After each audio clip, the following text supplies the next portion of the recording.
Orang harus paham ini. Assalamualaikum warahmatullahi wabarakatuh. Warganet yang berbahagia, kita bersyukur hidup di Indonesia sebagai negara yang merdeka, sebagai tanah air kita.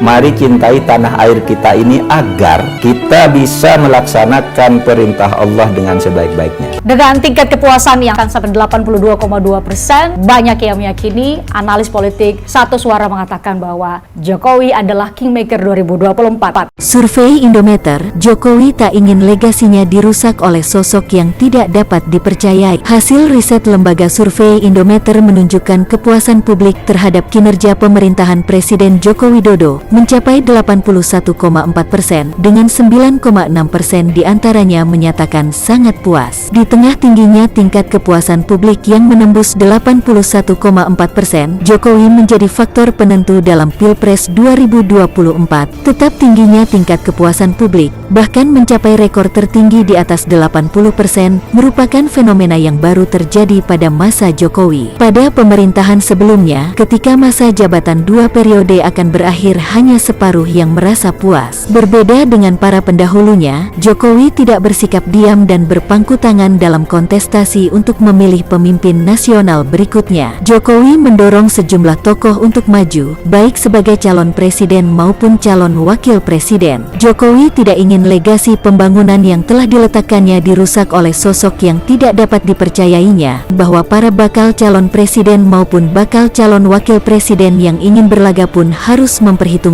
faktor Jokowi. Tingginya tingkat kepuasan publik terhadap Jokowi menjadi tantangan tersendiri ketika ingin menawarkan program kepada publik. Dalam survei tersebut, hanya 17,8% yang merasa tidak puas dengan kinerja Jokowi, dan diantaranya sebesar 1,0% yang menyatakan tidak puas sama sekali. Sisanya menjawab tidak tahu, tidak jawab sebanyak 0,8%. Survei Indometer dilakukan pada 5-10 Juni tahun 2023 terhadap 1.200 responden di seluruh provinsi di Indonesia yang dipilih secara acak bertingkat survei multi-stage random sampling. Margin of error survei sebesar kurang lebih 2,98% dan pada tingkat kepercayaan 95%. Mendiskusikan tentang bagaimana pemenangan Pak Ganjar Pranowo. Lalu Pak Presiden menyampaikan harus ada grand strategi baik di dalam komunikasi, di dalam membangun visi dari Pak Ganjar Pranowo, dan kemudian yang membuat saya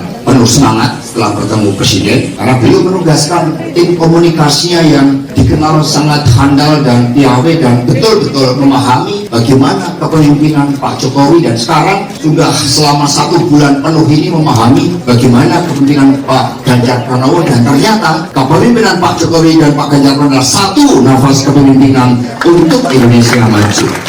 Karena itulah kita akan bergerak bersama, kita akan bergerak cepat untuk Indonesia maju, karena Presiden Jokowi telah meletakkan suatu fondamen kemajuan yang luar biasa melalui pembangunan infrastruktur, revolusi mental, kepemimpinan Indonesia bagi dunia, bahkan olahraga pun menjadi lambang supremasi event-event yang dibangun oleh Presiden Jokowi dalam membangun kepemimpinan kita. Karena itulah dengan penuh rasa bangga kami akan undang Bung Iwan, kita berikan tepuk tangan yang meriah. Silakan ke depan. Silakan.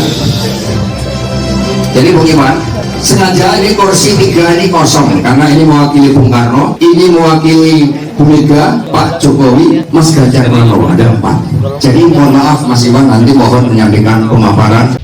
Bertemunya Prabowo Subianto dengan sejumlah kader PDI Perjuangan seperti Budiman Sujatmiko dan juga Effendi Simbolon pada beberapa waktu sebelumnya membuka pertanyaan publik soal soliditas internal Partai Banteng dalam mendukung Ganjar Pranowo. Benarkah ini merupakan gerakan yang tunggal dan seberapa akan bisa mempengaruhi pada pemenangan Ganjar Pranowo nanti? Ke beberapa waktu yang lalu Effendi Simbolon, kemarin Mas Budiman Sujatmiko. Jadi kita bisa menafsirkan seperti apa? Kan rasanya kok tidak mungkin kalau kebetulan dalam waktu yang berdekatan gitu. Apakah ini tunggal atau jangan-jangan ada yang orkestrasi di belakangnya? Kita harus jeli melihat peristiwa-peristiwa dengan berbagai macam data yang ada di belakangnya sebagai track record ya. Saya pikir kalau Effendi Simbolon sulit untuk kita kemudian kategorikan sebagai sosok yang mengagetkan ketika melawan perintah partai. Kalau teman-teman misalnya membaca, melakukan proses browsing saja, Effendi Simbolon adalah kader PDI Perjuangan yang paling sering mengkritik Jokowi. Bahkan pernah bicara mengenai pemakzulan dari tahun 2015 sampai tahun lalu kalau saya tidak salah, atau 2 tahun lalu begitu ya. Jadi menurut saya memang sudah ada indikasi Effendi Simbolon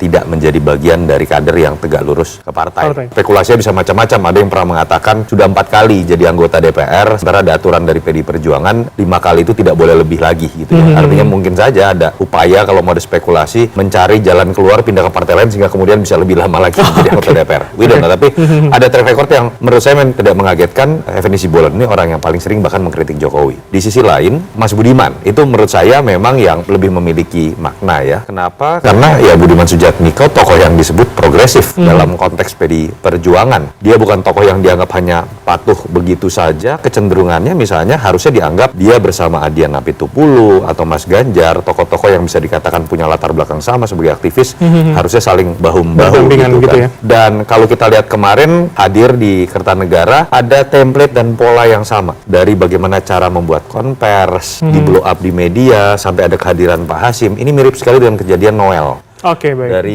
yang dulu GP Mania menjadi Prabowo Mania. Jadi misalnya. kalau ada kesamaan begitu artinya ini pola yang berulang kan? Ada yang kemudian set supaya agar terlihat sama begitu? Ya sudah pasti.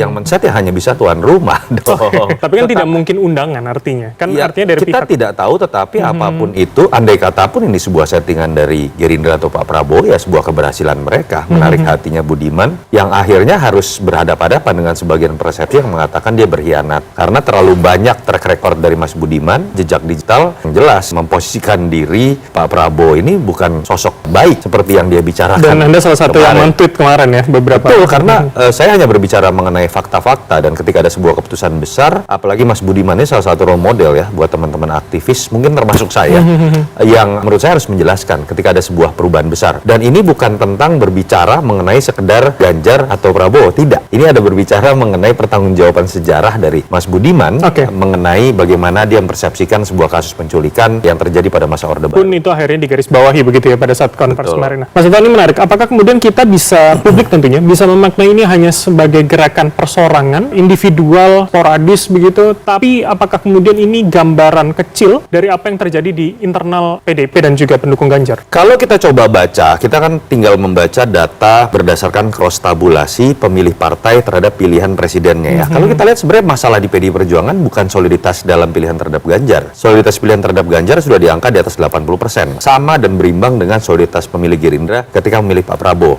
Problem dari Mas Ganjar itu adalah malah ketika kemudian seakan-akan ada persepsi dia eksklusif dimiliki oleh PDI Perjuangan. Disitulah kritik tentang petugas partai, kritik tentang eksklusivitas partai itu muncul. Sehingga kalau itu terjadi, bukan tidak mungkin terjadi penurunan dari pemilih PKB yang memilih Ganjar, pemilih Golkar yang memilih Ganjar, atau pemilih partai-partai lain. Jadi saya tidak melihat ini sebuah masalah besar, karena kalau lihat dari angka-angkanya belum ada indikasi penurunan dari suara pemilih PDIP terhadap Ganjar, malah yang terjadi sebaliknya. PR-nya adalah bagaimana PDI Perjuangan mengubah sikap yang di sebagian kalangan dianggap angkuh untuk kemudian lebih membuka diri dan berkolaborasi dengan pihak lain. Nah, apakah alasan itu juga kemudian akhirnya menjadi alasan, menjadi sebab kenapa kemudian kader-kader ini mencoba ke pihak lain begitu? Jangan-jangan sudah membaca itu juga di dalam. Saya pikir terlalu jauh ya tapi yang mungkin bisa dilihat adalah tetap sebuah otokritik. Misalnya, apakah kemudian kader-kader yang ada di PDI Perjuangan sudah sepenuhnya misalnya diberikan ruang yang besar untuk kemudian bisa mendapatkan harapan entah dalam konteks menjadi pihak eksekutif ataupun di DPP ataupun kemudian di pihak legislatif. Itu kan yang biasanya menjadi potensi dari sedikit membangkangnya seorang kader begitu ya.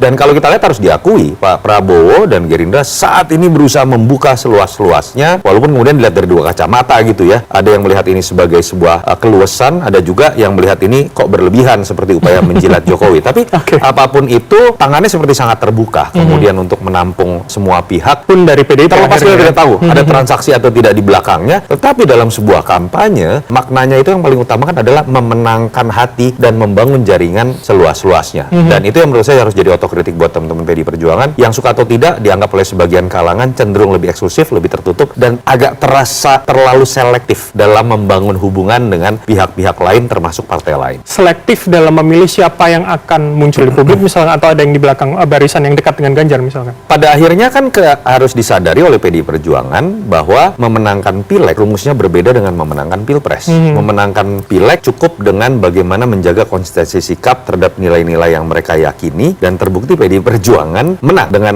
skenario seperti itu. Memenangkan pilpres itu adalah memenangkan 50% plus 1. Apakah PDI Perjuangan sudah memiliki angka itu? Tidak. Surveinya katakanlah 20-25%. Artinya kan satu, tugasnya betul membuat soliditas partainya terjaga, tapi yang lebih penting adalah bagaimana kemudian berhitung dengan melakukan kolaborasi dengan pihak-pihak yang kemudian dianggap bisa menambah suara, dan itu harus dimulai dengan keterbukaan sikap dan tidak kemudian menjadi eksklusif. Oke, baik. Kalau begitu pertanyaan begini, ketika publik juga menafsirkan bagaimana hari ini seorang Joko Widodo kader partai tapi juga presiden masih belum secara tegak lurus begitu bersama Ganjar, masih terlihat kecondongan dengan Prabowo, bagaimana kita tidak mengaitkan hal itu dengan kader-kader yang mencoba mendukung Prabowo itu tadi? Kalau Pak Jokowi adalah ketua umum PDI Perjuangan, baru itu masalah. Pak Jokowi adalah presiden. Harus kita ingat, presiden dalam sistem semi presidensial kita itu menjadi ketua koalisi loh. Dia ketua koalisinya Gerindra, PKB, PAN, P3, dan PDI Perjuangan. Tanda kutip. Artinya tidak masalah ketika berbeda dengan partainya. Bukan hanya tidak masalah. Kalau dia tidak menjaga hubungan baik dengan partai lain, yang akan kemudian menerima konsekuensinya adalah soliditas dalam koalisinya dan stabilitas politik pemerintahannya. Itu yang sedang dilakukan oleh beliau saat ini. Kenapa kemudian dengan semua partai, kecuali partai oposisi, termasuk yang dianggap berkhianat begitu ya, beliau coba menjaga gitu. Pun kemarin ketemu gitu ya? Betul, dengan beberapa ketua umum partai lain, Erlangga, Zulkifli Hasan, dan lain-lain. Problemnya kenapa kemudian arahnya kepada Pak Prabowo dan Ganjar, itu kan lebih kepada karena kedua-duanya elektabilitasnya tinggi. Sementara Zulkifli Hasan, Erlangga mungkin akan diposisikan berbeda dalam membina hubungan baik. Jadi menurut saya sampai ujung kalau kita bertanya-tanya, Pak Jokowi pasti akan bermain banyak kaki atau dua kaki. Dia sudah melempar, saya akan mengendorse orang yang punya dua prasyarat. Satu, bagian dari koalisi saya dan tidak berkhianat. Yang kedua, elektabilitasnya tinggi. Tetapi apakah kemudian berujung pada sebuah sikap menyatakan satu nama? Saya pikir tidak. Akan begitu sampai nanti? Menurut sampai saya pemilihan seperti itu, dia sudah melempar beberapa prasyarat. Itu yang menurut saya harusnya coba ditangkap dengan cerdas oleh Ganjar dan Prabowo. Jangan adu gimmick, jangan adu kemudian siapa yang nunduknya lebih rendah, siapa yang kemudian lebih sering bertemu dan pamer billboard dan baliho. Tunjukkan dalam kalimat, dalam statement, siapa yang lebih hatam tentang hilirisasi, siapa yang lebih hatam berbicara mengenai infrastruktur, siapa yang lebih bisa menjelaskan mengenai IKN dengan berbagai macam Mas Toto, tapi kalau begini, kalau misalkan kemudian dengan ketidakjelasan itu, dengan tidak gamblangnya siapa yang didukung oleh seorang Jokowi, bukankah ini bisa menjadi pembenaran bagi misalkan Mas Budiman ketika memiliki pilihan yang lain, mungkin kader PDP yang juga berpikiran sama dan akan melakukan hal yang sama misalkan? Tidak apa-apa, itulah demokrasi gitu. Dan pada akhirnya kan Mas Budiman akan berhadapan-hadapan dengan kode etik yang dimiliki oleh partainya begitu kan. Jadi menurut saya Jokowi sudah melakukan hal yang tepat begitu ya. Kalau dia kemudian bicara mengenai satu nama, dia malah mengeliminir dan mendowngrade pemilu menjadi sebuah proses suksesi dari seorang yang sifatnya otoriter. Biasa kan terjadi seperti itu. Pemilu akan ditentukan oleh presiden sebelumnya, didasarkan pada yang dia mau, yang dia nyaman chemistry-nya dan ada deal dengan dia. Itu berarti menunjukkan dia otoriter. Tapi saya percaya Jokowi tidak masuk pada level itu. Ini kemudian menarik ketika kemarin orang juga mengaitkan pada penunjukan Budi Ari sebagai Menkominfo yang disebutkan jangan-jangan setelah Budi Ari bertemu dengan relawan Prabowo ini mendapatkan jatah menteri begitu, dan ini dikaitkan bahwa jangan-jangan Jokowi memang sudah lebih condong ke Prabowo. Anda melihat bagaimana keterkaitan? Kalau tafsir gotak-gatik-gatuk gitu, bisa saja orang melihat dengan kacamata lain, seorang Budi Ari dikaitkan lebih dekat dengan Prabowo misalnya, tapi wakilnya dikasih Nezar Patria. Siapa Nezar Patria? Aktivis yang pernah diculik. Apakah ini sebuah simbol sindiran kepada Pak Prabowo? Kan bisa juga orang mengatakan seperti itu. Tapi pun kan akhirnya sama polanya dengan Mas Budiman yang dulu berseberangan akhirnya bertemu dengan Prabowo Subianto begitu. Nezar Patria kan tidak. Jadi kita bisa menafsirkan macam-macam gitu. Dan saya rasa kasihan ya kalau Mas Budi Ari hanya ditafsirkan seperti itu seakan-akan dia tidak punya kapabilitas apapun gitu. Jadi saya lebih berpikir ada pemikiran luas yang coba dilihat oleh Pak Jokowi, walaupun saya tetap mengkritik. Harusnya ketua relawan tidak menjadi seorang menteri, apalagi mengemban jabatan yang sisa waktunya 1 tahun 2 bulan sebelumnya ditinggal oleh orang yang menjadi saat ini terdakwa gitu misalnya gitu ya, menghadapi pengadilan. Jadi kritik saya tetap ada di situ. Tapi kalau kita menafsirkan itu hanya dalam konteks pilpres, kita tahu sejarah Pak Jokowi harusnya berbicara jauh lebih luas daripada itu. Kita akan lihat ke depan seperti apakah memang sesuai dengan apa yang kita bicarakan atau jangan-jangan akan ada manuver yang berbeda lagi nanti. Semoga Allah senantiasa bisa menuntun kita di jalan yang diridhoinya. Aku qouli hadza, astaghfirullah li wa lakum. Wassalamualaikum warahmatullahi wabarakatuh. Terima kasih.